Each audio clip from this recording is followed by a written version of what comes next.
Welcome to the Deep Dive. Today we're setting out on a bit of a unique journey.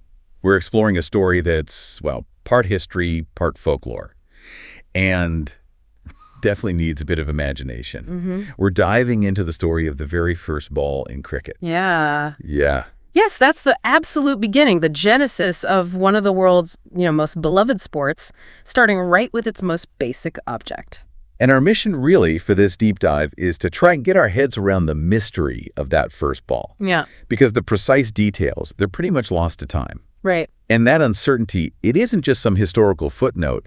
It actually tells us a lot about how the game started, organically, from the ground up. It wasn't designed in the lab with perfect specs. It just sort of evolved from people playing, where the tools weren't nearly as important as just the fun of the game itself. That's quite a thought, isn't it? For something so fundamental, you'd think there'd be a clearer record. You would, yeah. So what was it? What was that first ball? Could it have been something really simple, like a roundish stone that a shepherd hit with a stick? Possibly. Or maybe just, a tightly wound ball of wool? Could be. And you immediately see the huge difference compared to today's cricket balls. Highly sophisticated things. Oh, complete. No specific red color, no perfectly stitched leather, no exact weight regulation, just, well, the sources call it an unrefined object. Exactly. Unrefined. Now, cricket, as we sort of understand it, is believed to have started in England way back, maybe 13th or 14th century. That's the general consensus, yeah. And it started as a children's game, maybe called crick or crek. Can you picture that? Centuries before any World Cup.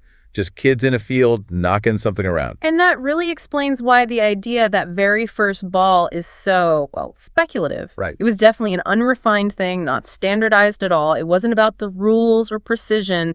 It was just the simple, raw joy of hitting something rounded. With whatever you had. Exactly. Whatever was available. And that rawness, I think, it really highlights the passion those early players must have had, using whatever they could find just to play this game they clearly loved. That passion must have really caught on. Yeah.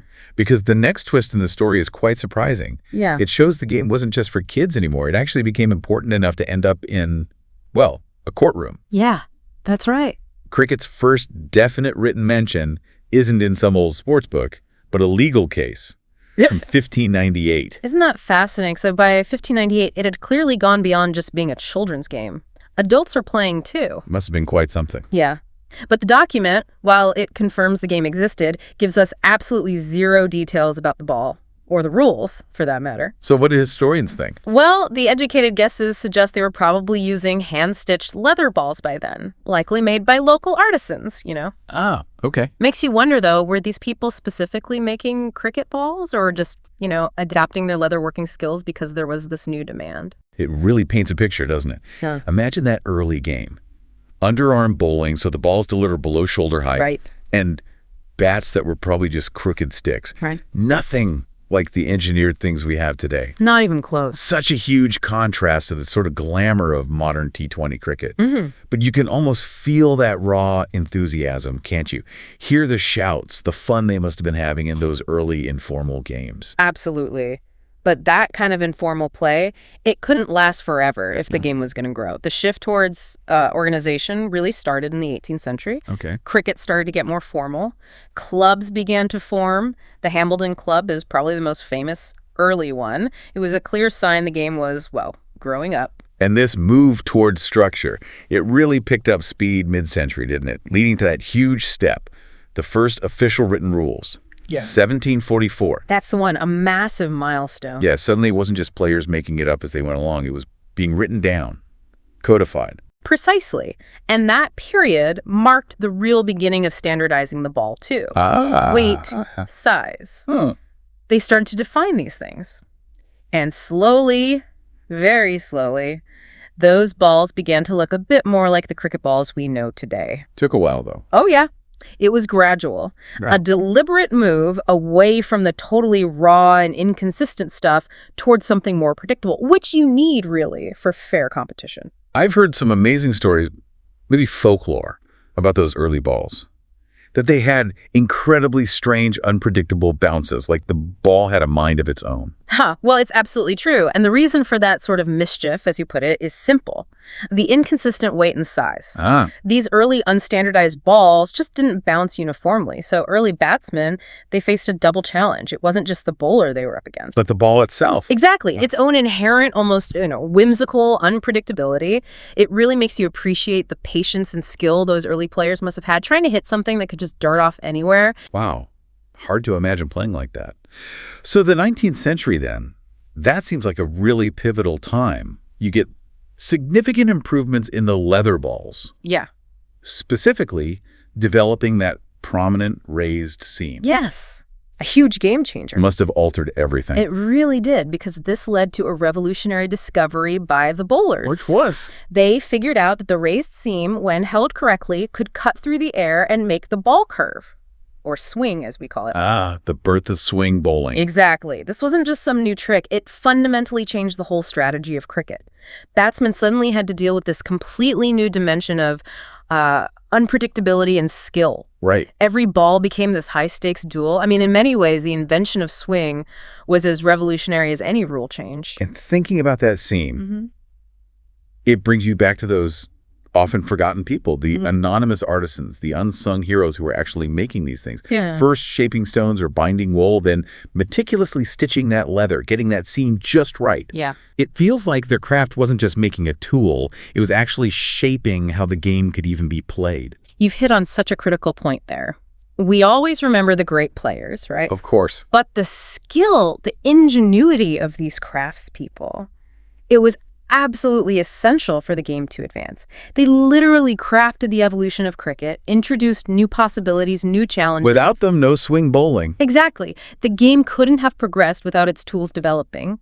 And their cleverness, even though we don't know their names, allowed players to innovate, new strategies to emerge. We owe them a lot. Okay, let's jump forward. 1877. We get the first official test match. Melbourne, Australia versus England. A massive moment. Huge. This was the point where cricket really started to go global, wasn't it? It absolutely was. And we even have this specific detail. England's Alfred Shaw, he bowled the very first ball of that match to Charles Bannerman of Australia. Wow. A specific recorded moment.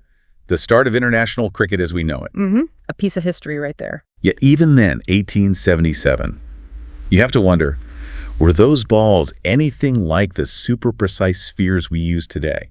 Well, no, not quite. They were still handcrafted, not machine-made like now. So still some variation. Exactly. Each ball would have had tiny differences. Weight, the stitching, the exact size. So there was still, as you put it, a little uncertainty baked in. Right. Which highlights that massive contrast with today. It really does. Awesome. Today, you've got your scientifically precise machine-made balls, Dukes, Kookaburra, SG. Yeah. Every single ball is virtually identical to the next one off the line. That consistency allows for a much more, I suppose, controlled game. But maybe something is lost. Perhaps. Because maybe that's why there's such a unique, charm about picturing that original, unrefined, uncertain first ball. Yeah. Its rawness, its unpredictability. Maybe that was part of the magic for those early players. It reminds us of a simpler, maybe less predictable game. And what's really fascinating, I think, is that even today, the first ball of any new match or a new tournament, it still holds the special significance, doesn't it? It does, yeah. That first delivery. It's more than just starting the game. It somehow becomes a symbol. A new beginning, yes, but also a piece of living history. It connects us all the way back to those very first rough, unrefined objects. So as we wrap up this deep dive then, the story of cricket's first ball, it really is this rich mix, isn't it? Recorded history, bits of folklore, and definitely a dash of imagination, whether it started as a stone or a ball of wool or eventually that stitched leather. Yeah. It sort of bounced into existence centuries ago. Yeah. And laid the foundation for this huge, spectacular global sport we have now. And this isn't just the story of an object, is it? If you connect it to the bigger picture, it's really a testament to how the game's soul evolved. How so? Well, it charts that journey from the absolute humblest, most informal beginning, shaped literally by unknown hands, all the way to the worldwide phenomenon cricket is today. It's quite a journey for a simple ball. And that leaves us with a final thought for you, the listener, to maybe ponder. We often celebrate the first ball thrown or bowled, like Alfred Shaw's famous delivery in that first test. Right, the iconic moments. But what about the very first ball made? Who were those anonymous artisans? The ones whose skill and methods actually shaped the early game, going from basic stuff like stones or wool to those carefully crafted leather balls that eventually allowed for swing bowling. How exactly did their craft, their choices, influence how cricket developed? The strategies, the skills? It's a layer of history we rarely look at, isn't it? Exactly. Often unseen, but absolutely vital to the story. Something to think about. Thanks for watching. Subscribe for daily cricket updates.